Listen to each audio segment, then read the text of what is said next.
حضرت ابراہیم علیہ السلام کی پیدائش ایک ایسے گھر میں ہوئی جہاں سب سے زیادہ بتوں کو بنایا جاتا تھا، انہیں تراشا جاتا تھا، کیونکہ آپ علیہ السلام کے والد کا یہ بہت پرانا پیشہ تھا کہ بتوں کو بنانا۔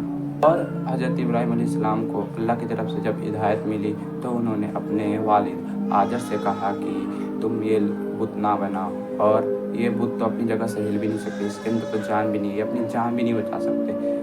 ہم سب کو اللہ کی عبادت کرنا چاہیے، اللہ نے ہم کو پیدا کیا، وہ ہمیں ہر مصیبت سے بچاتا۔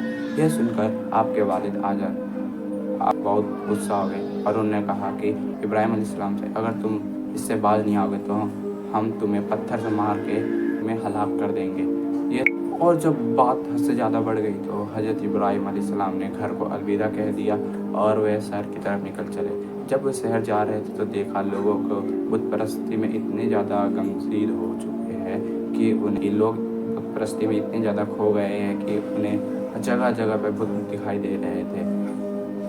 اور یہ سب دیکھ کر حضرت ابراہیم علیہ السلام نے ان لوگوں کو آگاہ کیا، پر وہ لوگ حضرت ابراہیم علیہ السلام کے بات سے مکر گئے۔ ایک روز شہر کے باہر ایک بہت بڑا میلہ لگا ہوا تھا، تو ساری قوم اس میلے میں جا پہنچی۔ اسی موقع کا دیکھ کر حضرت ابراہیم علیہ السلام نے ساری بتوں کو توڑ دیا کلہاڑی سے مار کر، اور کلاڑی کو سب سے بڑے بت کے ہاتھ میں رکھ دیا۔ اور جب لوگ میلے سے واپس آئے اپنے گھر کی طرف تو انہوں نے دیکھا کہ ساری بتیں دھراشائی ہوئی، اور لوگوں نے کہا ہائے یہ کس کا کام ہے۔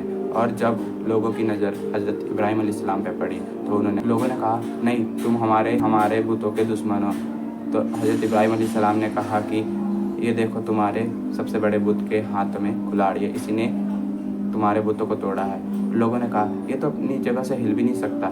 تو حضرت ابراہیم علیہ السلام نے کہا دیکھا تم نے، یہ اپنی جگہ سے ہل بھی نہیں سکتا تو تمہاری جان کیسے بچا سکتا ہے یہ۔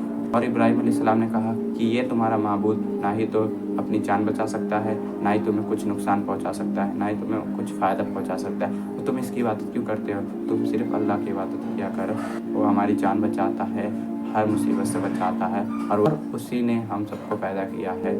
یہ سن کر سارے لوگ چپ ہو گئے۔ اگر آپ ایسے ہی کے بارے میں سیکھنا چاہتے ہیں تو ہمارے چینل کو ابھی سبسکرائب کریں، کمنٹ کریں اینڈ شیئر کریں، چینل کو سبسکرائب کریں، زیادہ سے زیادہ تک پہنچائیں، اور آپ کمنٹ میں